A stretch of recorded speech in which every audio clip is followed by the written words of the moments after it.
you might break some stuff. I'm not in the business of breaking stuff. I kinda am. MoeTheDriver. Hey, first of all, I just want to thank everybody that's been watching the channel, subscribing to the channel. That is awesome. I'm seeing some great results, man. I'm seeing a lot of people watching the channel. Seems like you're really interested in this 2J project. Hey, man, long way to go, right? Long way to go. But I noticed that everybody's watching. That's awesome. You keep watching, I'll keep making the videos, and we'll learn together. I just learned something that, you know, I don't know about this 2J thing. So I learned that there's this little itty bitty part that can cause you huge issues if you add power to a 2J and don't replace it. You can say that about almost every part on the 2J.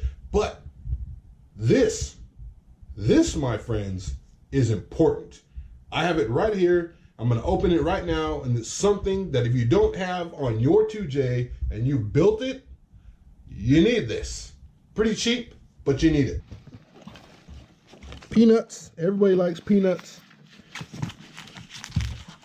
This little thing. Sure, by now you guys are figuring out what this is. But if not,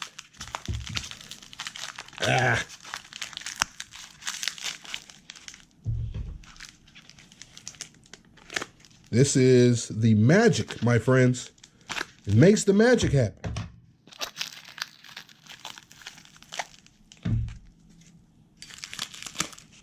There we go.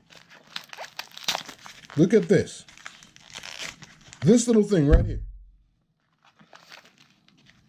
You guys know what this is? This is called a billet timing tensioner bracket. Billet timing tensioner bracket. It is not very big. It's smaller than my hand, and I don't know. I guess this is a timing tensioner. This is made out of pure billet steel, and it actually has one of these little inserts in it that makes it, I guess, better than the original design that a lot of people are using. This actually came from PSI Racing. I don't know if you guys can see that or not. This actually is from PSI Racing. I know that Real Street has one. Real Street one is about $250. I got this from PSI Racing for $125. So, yeah, everyone says you get what you pay for. Man, this is billet steel. It's billet. It's just anodized. But it's a pretty good looking piece, man. It looks just like the Real Street one for less, for much cheaper. It is my understanding that if you don't have one of these, that you can cause some catastrophic issues in your engine if this bracket happens to break. The original OEM bracket that's in there. So I was told to get one of these, and I have one. So if you don't have one of these billet timing tensioner brackets, you need to get yourself one, my friends, because apparently if you don't, you might break some stuff. I'm not in the business of breaking stuff. I kinda am. It just depends. But I'm not in the business of breaking this bracket. So I'm gonna have fun installing it. It looks pretty simple. It doesn't look like it's, you know, more than a bolt or two, but we're gonna get that on there, and we're gonna be rolling here soon.